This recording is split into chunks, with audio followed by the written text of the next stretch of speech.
you're young and you're listening to this and your grandparents are still alive, ask the important questions now. I'm telling you, you're going to regret it later. Ever since the beginning of human existence, there's been conquering. Those who have conquered and those who have been conquered.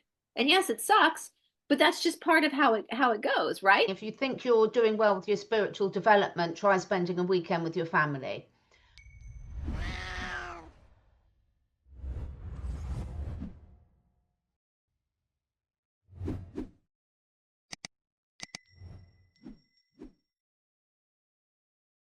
Hi everyone, thank you for joining us for our coffee chat, our regular weekly coffee chats with myself, Catherine Edwards, also host of the Live, Love, Learn podcast, and my great friend Brice from Esoteric Atlanta. How are you doing, Brice?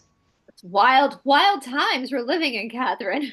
It really is, and that's what I wanted to talk about today because I've been really sort of gauging the mood on the social platforms and things. And my title for today is almost while the world burns or plans war, are we as individuals even grounded? And the reason I wanted to talk about that is, my goodness, I and everyone else on here were just being bombarded by messages about what is or isn't happening on a global scale. And, no one really knows what to believe anymore, because I think anyone who's watching us knows that we can't believe a lot of what we've said. But it's so interesting that, I'm just going to take the example that Trump comes out and talks about the Iran and Iran.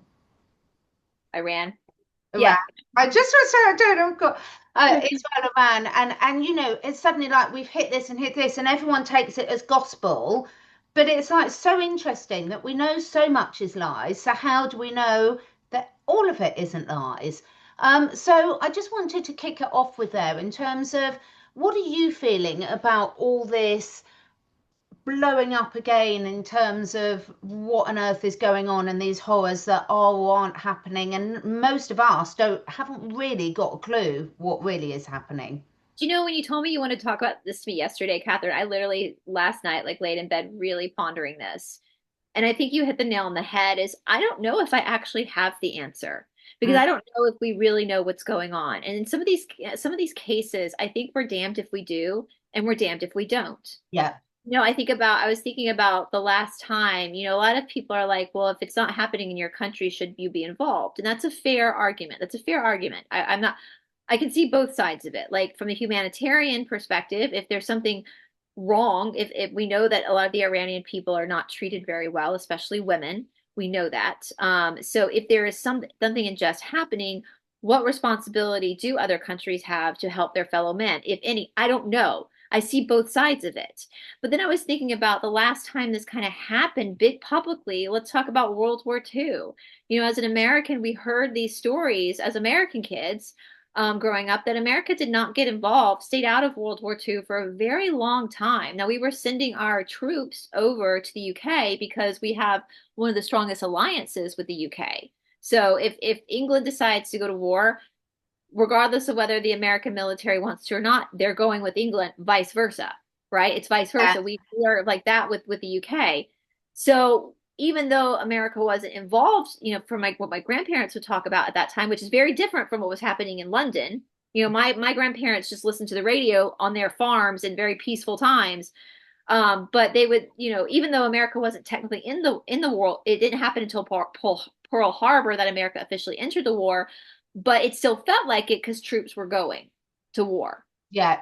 And we think we don't even know. Like the World War II is a different topic again from Iran, but it's still we've heard. I think there were obviously people were being hurt in these camps in World War II. Like, and that's the problem because I don't think anybody who's a good person wants to BOMB Mm. a place where there are civilians. That's one of the rules of war, right? Is that if we have any military people watching, let us know. I believe one of the rules of war is that you try the best you can to not hurt civilians because they're innocent in all this.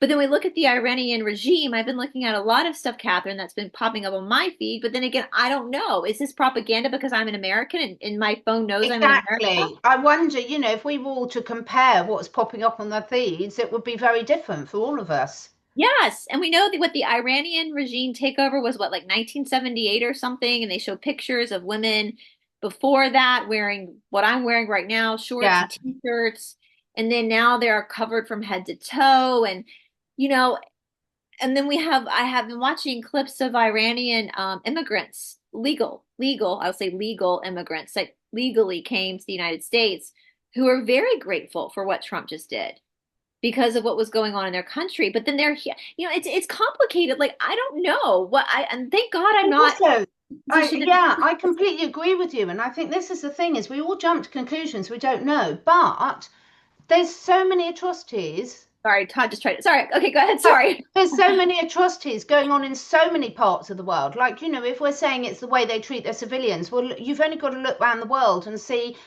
awful, awful, whether they're full scale genocides or whether they're full scale sort of internal wars with different parts of religions and different tribes and things like this. It's horrendous all over. And whether it's England or the USA, because we'll just take those examples because I'm in England, you're the USA, we're very picky where we choose to actually stick our nose in because we're only sticking the nose in where, for example, isn't it interesting if you look back on a lot of the stuff we have been shown, and again, I don't know how true it is, but there was this documents that came out and sort of said the ones that were resisting the central banks going into their countries, and they came up with a list, and so far that list has been completely accurate in terms of where they Yeah. have the countries that have been attacked. So I think I can understand the scaremongering, but I can also remember having a conversation with you on one of our coffee chats 2 years ago or thereabouts. And I was saying, as a mother of children in their early 20s, and they're talking again about conscription again. How many times have we had that conversation over the last few years and all this thrown at us? And it's so easy, even with all the work I've done over the last God knows how many years, to actually look at the mind control. It's so easy to know where your Achilles heel is and get you back in that fear state.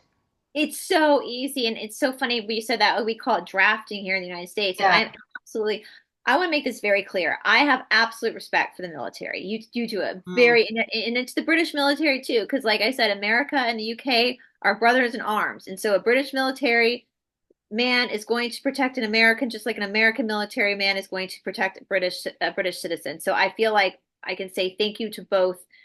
You picked a hard job, but I'm Yeah. absolutely against the draft. I don't think the draft is fair. It overrides consent.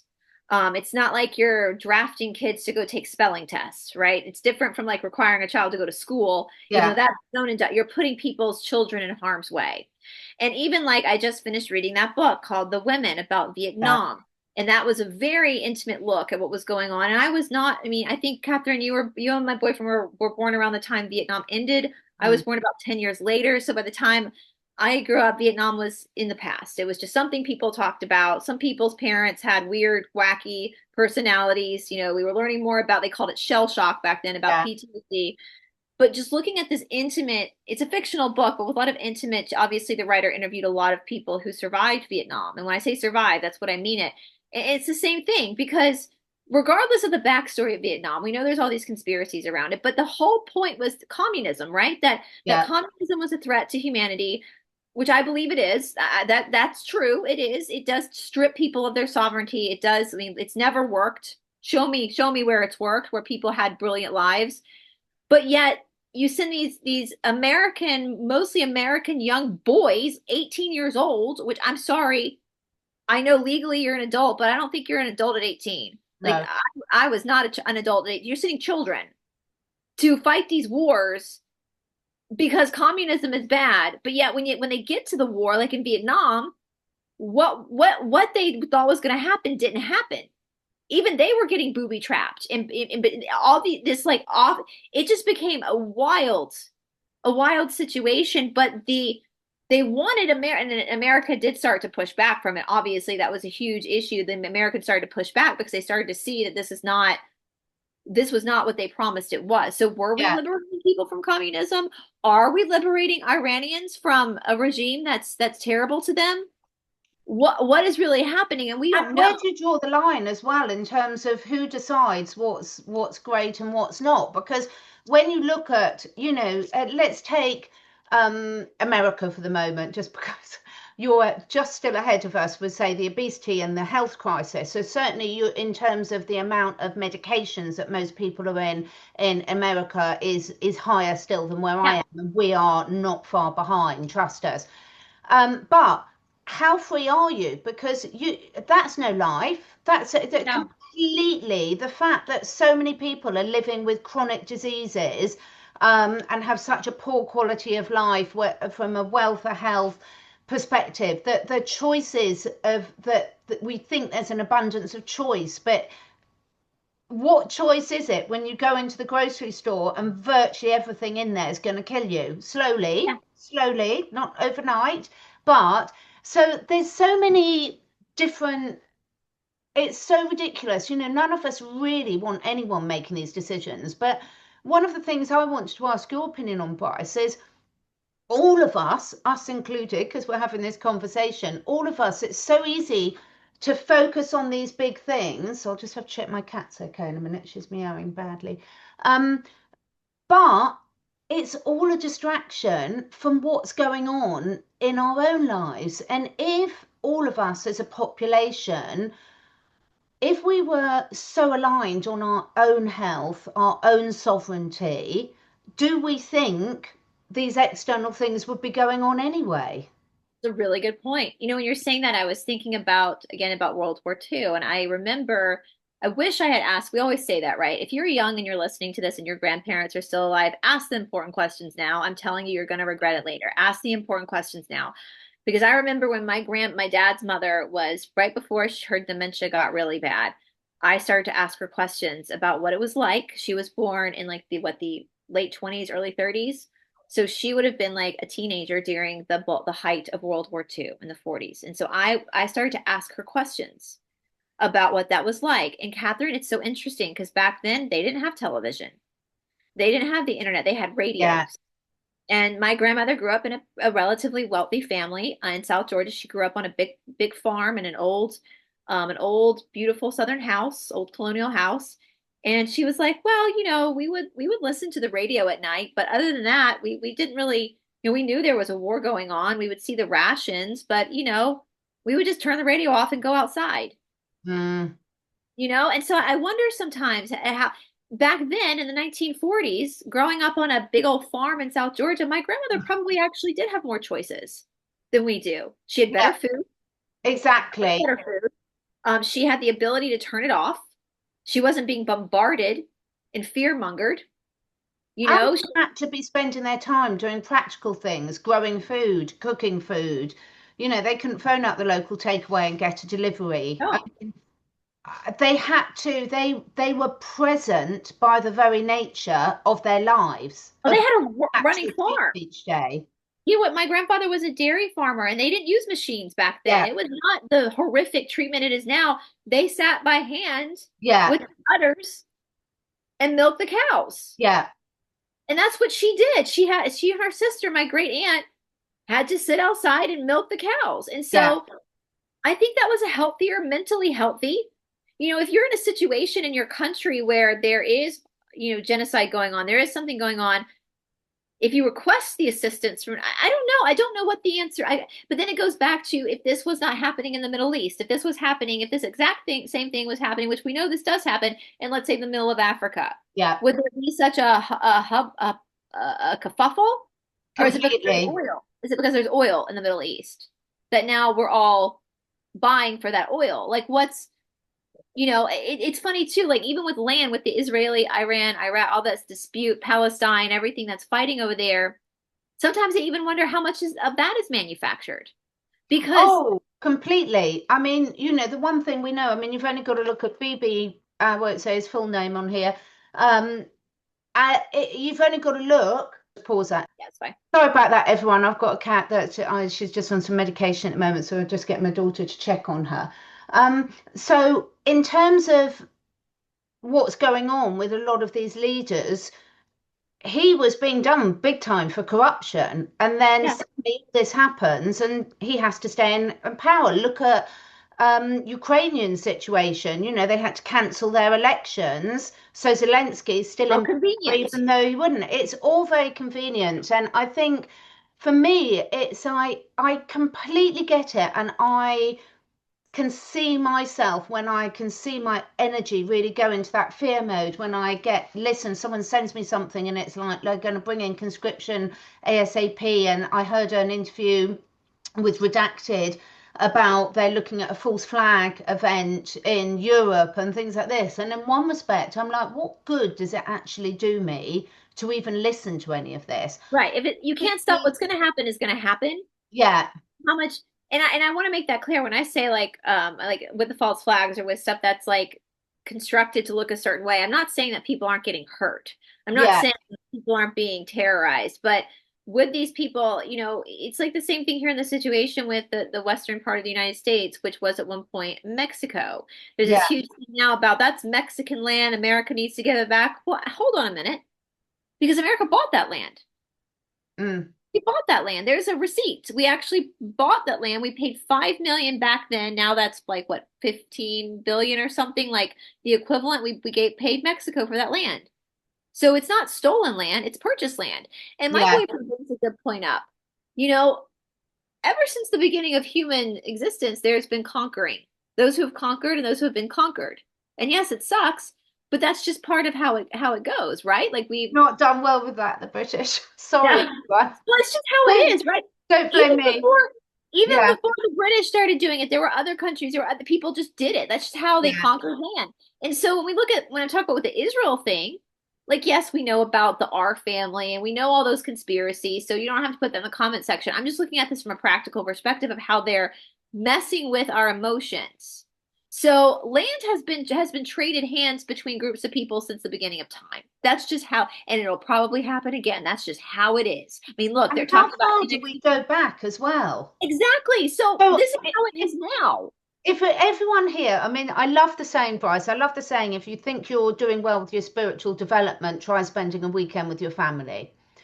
And the reason why that's so funny to all of us, because most people will have they'll be most triggered often when we're with the closest members of their family. And part of that reason is because when you've known someone a long while, you don't allow people to change. You keep them stuck Yeah. in your opinion of Yeah. what they like. And any sort of healing, I was listening to an interview the other day about the 12 step, the Alcoholics Anonymous, the 12-step healing process, etc. And one of the key things is, my understanding, I haven't been through it myself, but if you're going to go through any sort of healing or evolution or move forward and live and let live, you can't keep going on about people's past mistakes. So, Right. whatever the history of who owned what land back then and how just or unjust it was, Let what it go. good does it do? You can acknowledge it, you can acknowledge that these atrocities happened and hopefully learn from it, but you can't go back and remedy the situation. And you can't kick the people off the land that live there now. Then Yeah, how much better are you from the past? And yeah, with Palestine, it's like you're both there. I feel like a parent should come and be like, "You stay in your corner. yeah. This both of you live here."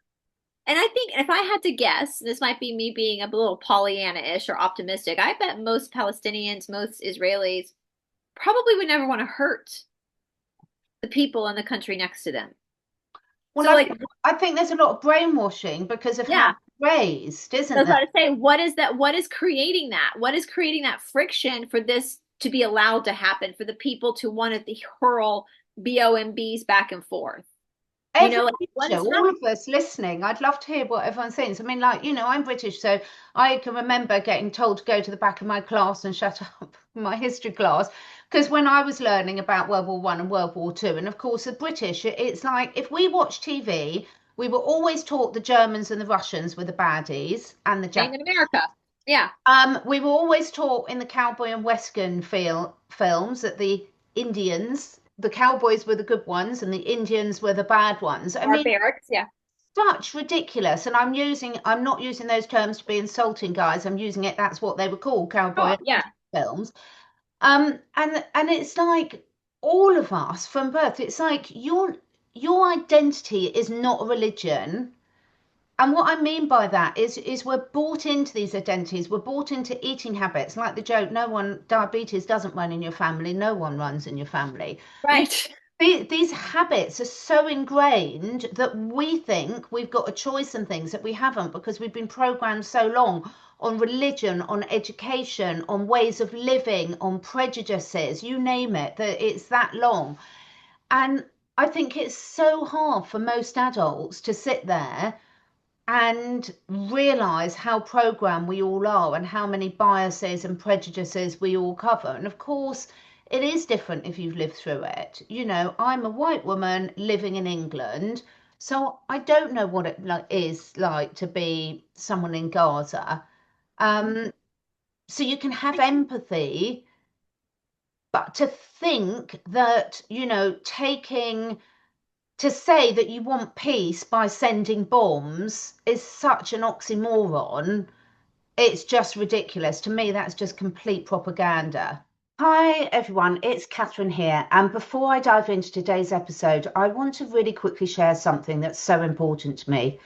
I love hosting this podcast because it allows us all to explore those big questions, challenge our programming, and uncover the natural truths that truly empower us.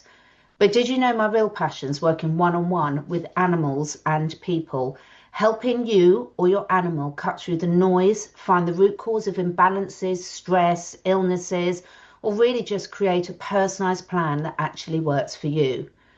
So whether you're here for your own healing or you're a dedicated animal guardian, wanting the very best for your dog, cat, horse, any four-legged or scaled or winged companion, I'm here for you both. I work with animals and humans, but I especially love helping the animals thrive. That is my real happy place.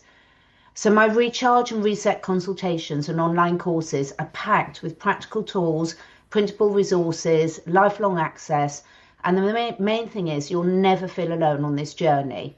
And they work. Just head over to my website and check out the testimonials. So if you're really ready to take action and not just listen, head over to CatherineEdwards.life, that's Catherine with the C and .life at the end, and explore my courses and consults. Or if you want to, book a free 15-minute chat to see if I can help. Because it's really important we stop outsourcing our health, really look after our animal companions better than before, and start leading by example. Now back to the podcast. Well, Thank it's you. like I think too. I was thinking about you talking about the programming because here, and I think it's really big in like evangelical faiths that the Israeli people are the God's chosen people, Yeah, which I personally believe that that is a propaganda created by the R family. I don't know yeah. if we can say their last name, the banking family, to protect them. And so we have a lot of Americans that just don't even think about it, where they support. And I'm not saying you shouldn't. This is the whole thing. Like humans are humans. Like we should care about both sides. But we've Yes. been so trained. It's kind of like the Cowboys and Indians thing. And it's funny. And guys, yeah, the Americans know this. Not really my generation, but more like my parents' generation. Like my dad, when he was a little boy, one of the biggest games little boys played in that generation before Nintendo's was Yeah, Cowboys and Indians. That's what they would play. absolutely. And the boys would fight about who got to be the cowboy because they were the good guys. I always Right. wanted to be the Indian because they rode the horses better. They had pretty feathers in their hair. I like the pretty And they were just the most amazing horsemen and women and things. But it's so fascinating because, you know, you and I always say two things can be true. So what went on with in Israel and the atrocities, these false flag events are horrendous. But it's who's orchestrated them and for We're going what? against By the wrong carrying them bad guy. on, carrying them on and carrying on. And the bad guys are just sitting there saying, thank you so much for doing my dirty work for me. It's like when someone, obviously, this is much more innocent sort of thing, but you know, everyone watching this will have had some rumor, some bit of gossip passed on to you, and then you repeat it, but you haven't checked it was Right. ever true in the first place. So some poor person gets bullied or their reputation trash just because of these Chinese whispers going on and on. But this is what's being played out on a global scale. And I'm very pleased I'm not in a position to be making those decisions because I would be completely incompetent to make that sort of decision. But Oh, me too. equally, I'm equally pleased that I've undone some of the brainwashing to see how absolutely ludicrous it is to say this company can never have nuclear weapons, but we can. Yeah, I'm the same way. I'm listen. Thank you, God, that was not my path. I am grateful I don't have to be President Trump or any other prime minister or head of military. These are not decisions. I would already be in a mental hospital if I had to, my Yeah, anxiety got the best of me. But that's just not where my heart is. So I don't know what the answer is. And I think that's a problem. We know that innocent lives are being affected by this. We get that. But is the real bad guy the real bad guy? Or are we all being played for fools still? yeah, absolutely. And more, and on another note, I just would love to hear your opinion about, okay, what can we do about getting our own lives in order? The title, is just a bit of a joke, but about all this is happening, but we're not getting outside and grounding ourselves. We're not regulating our emotions. We're not being healthy. We're not necessarily being good community members or good family members. Coco's feeling the storm coming. She's got a lot to say on the subject. So, how important is it a reminder again about we're not saying don't have empathy and don't have knowledge of world events as much as any of us can because we never really know unless we see it for ourselves. But equally, we have got to get back to looking after ourselves. It's like the original mind your own business was not meant as an insult. It was meant get your own house in order first, Yeah, because if you don't get your own house in order, you can't really help other people get theirs. 100%. I was just thinking, like, take the food off the table. Let's just take, not even changing your diet.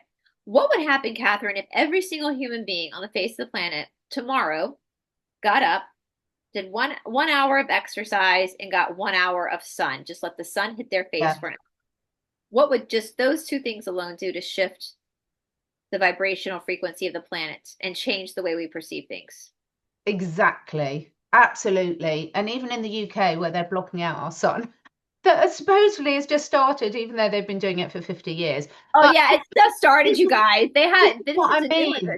it. When you look, where every single, and I'm sure people can send me ones where I've got this wrong, but every single happiness study that I see, the people that are happy, they're not the millionaires. They're the people that have a sense of purpose, that they feel needed and wanted, that they feel they can contribute, and that they're helping others, whether that's another family member, whether it's an animal, whether it's in a hospital setting, whether it's a bus driver, doesn't matter. But that sense of purpose and community and feeling that people need you and you need other people is absolutely key to all areas of human happiness. And I think by keeping us engaged on these horrendous things that are just everywhere, and now with social media, unless you're going to be really disciplined and turn it all off, it's so hard to avoid it.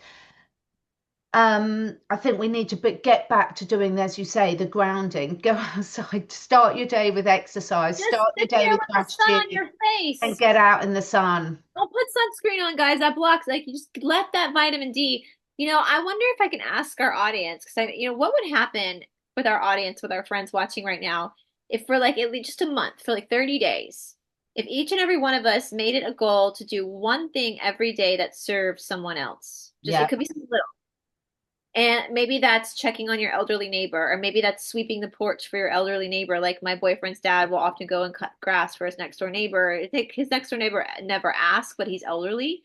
And so that she just does that. Like, how would that change the vibrational frequency? Maybe it's just like, asking, you make extra food. So you go to your neighbor who's single and say, hey, do you want this food? Like, yeah. just something small. Or if you see an elderly person trying to cross the street, you go and help them or help them load their groceries.